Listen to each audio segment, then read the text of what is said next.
Namaskaram to all Atmas and Namaskaram to my Atma Guru, under whose instruction today we are going to discuss about the ninth main religion, about Zoroastrianism philosophy. Zoroastrianism is originated in ancient Persia, that is now Iran, around 3500 years ago. It is considered one of the most oldest monotheistic, that is single God concept, religions founded by the prophet Zoroaster, also known as Zoroaster. So Zoroaster is the founder of Zoroastrianism.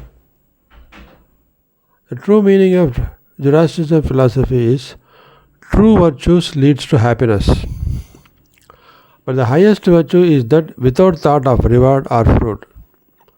So, true virtue, when you are true to yourself, whatever you do honestly, diligently, kindly, gratefully. So that virtue gives happiness.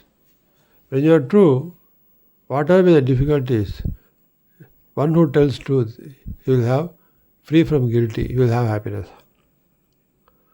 But the highest virtue is that without thought of reward or fruit.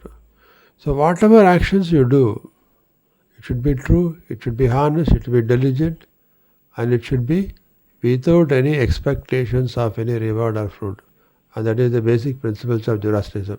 And of course, this is the basic truth of what is told in Bhagavad Gita, Quran, Bible, everything. Doing what is solely because it is the right thing to do. So one has to do because by fulfilling our duties, release our karma, we told. And we should, what here it says, doing solely what is to be done, because what is that it is right thing to do, only that thing you should do. You should not do things which are wrong, which are evil. So right thing means what is godly in nature, what is true in nature. That is the basic crux of the Zoroastrianism philosophy. So it says, just as the ruler is mighty, so is the teacher, because of his store of righteousness. So the Zoroaster is the prophet of this Zoroastrianism, who has teach to his people what is the righteous path. So they say Zoroaster, the teacher, is the messenger of God who has sent us the path to tell the path of righteousness. The gifts of love are a return for works done for God, and the power of Lord is surely upon him who gives help to the poor. So, one teacher who shares the knowledge of God to those who do not know about it. Poor means not necessarily by way of wealth alone, poor in knowledge. So, ignorant people, for them, if one teaches, one tells the truth about God, and he is the real messenger of God. In Ahanavarya declares the basic law of God's righteousness in its three statements. Ahanavarya is one of the script where it is said the basic law of God's righteousness in its three statements. What is that?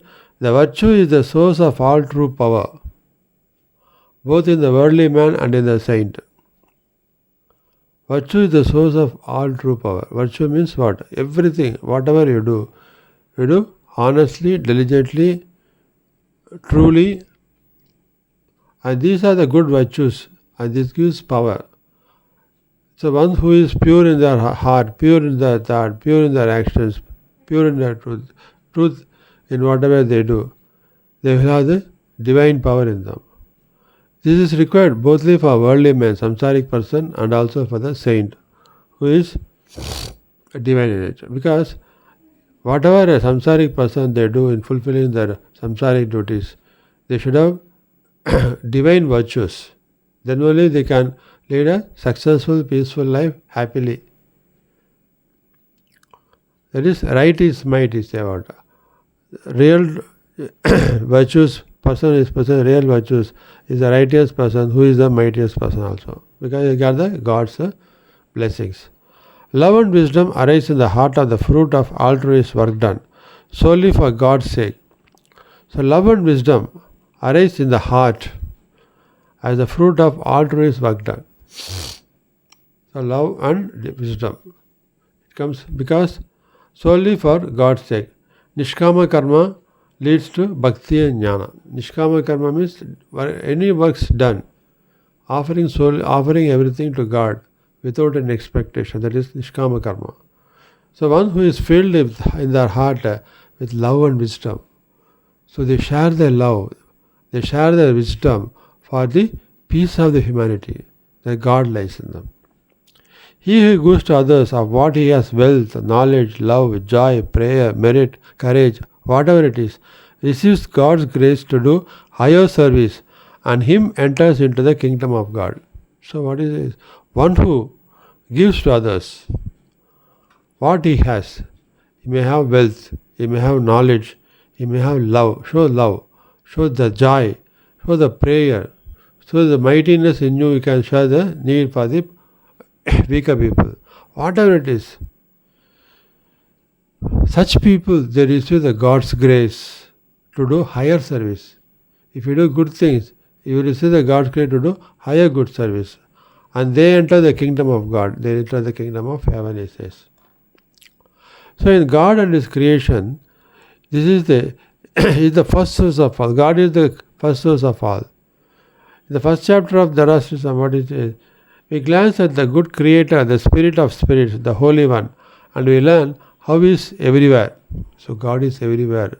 This is what is told in Bhagavata Purana, told in Bhagavad Gita, everywhere. In the universe and in the tiny yet infinite heart of man.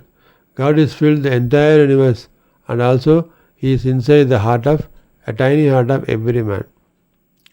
By the utterance of great word, the eternal law of His own being, the Panama of Hindus and the Logos of the Greeks, He brought all this into being as a field for His love and wisdom to play in.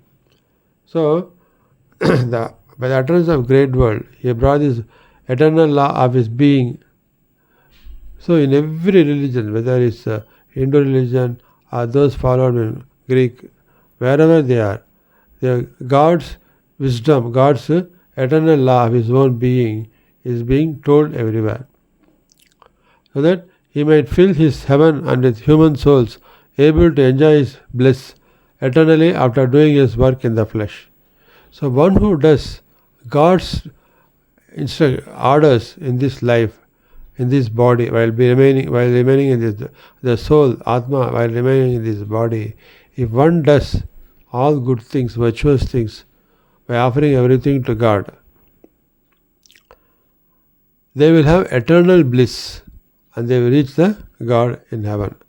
So great is this Lord of ours, His very names stand round us, protecting when we call on Him. So, one who always pray to God and surrender to God, the God will protect them at all times. He made the world good and perfect, and it was corrupted by the rebellious spirit of evil pride. So God revealed His goodness by raising up first a noble king to save His people from the danger. So God has made good world and perfect, but it was corrected by the rebellious spirit of evil pride. So in man, when he got the God's boon, he felt that he became God. That is what in our Puranas, Ravana, what he did. The pride comes to him. And the pride makes him to do evil things. Pride leads to lust, anger, hatred, and all these things. So God revealed His goodness by raising up first a noble king. So to remove this evil thing in man, God brought a noble king to save His people from the danger. So God, He wanted to save His people from the danger, so He brought the noble king. After notably doing His appointed work, the noble king does his good work to save the people, not to go, but that king too fell into pride, and waves of ruin and misery swept to the world. But after some time, the king also became filled with pride, as we happen in Ravana. So that leads to ruin and misery in the world. So when the ruler becomes greedy, becomes selfish, and is filled with pride, filled with lust, and he doesn't care of people. So naturally there will be misery and ruinous of the country. But God is a mighty Lord of goodness and power, and He will soon set things right by sending a teacher to help the poor and those in darkness. But God is a mighty Lord of goodness of power. Whatever be the evil, ultimately God will come to this world in some form or other to destroy that evil. And He will soon set things right by sending a teacher to help the poor. So He will send a teacher to help the poor and those in darkness to come out of this darkness, and they realize what is the real light of God, and gain the eternal bliss of His bliss and move in the path of salvation. This is what has been explained in the Zoroastrianism philosophy, which of course has been told in all religions. So this shows that all religious philosophies aim for human peace and not human destruction. Nowhere it is told you destroy other religious people. So it is pity that is happening in our Kashmir, where people have been killed by this ignorant terrorists who have been scapegoats by poverty, illiteracy and employment, and they have been made brainwashed.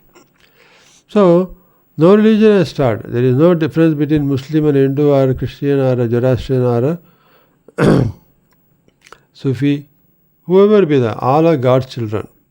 So if we realize the truth that we are all God's children, then we have a feeling that we all belong to one world family, Vasudeva Kutumbakam.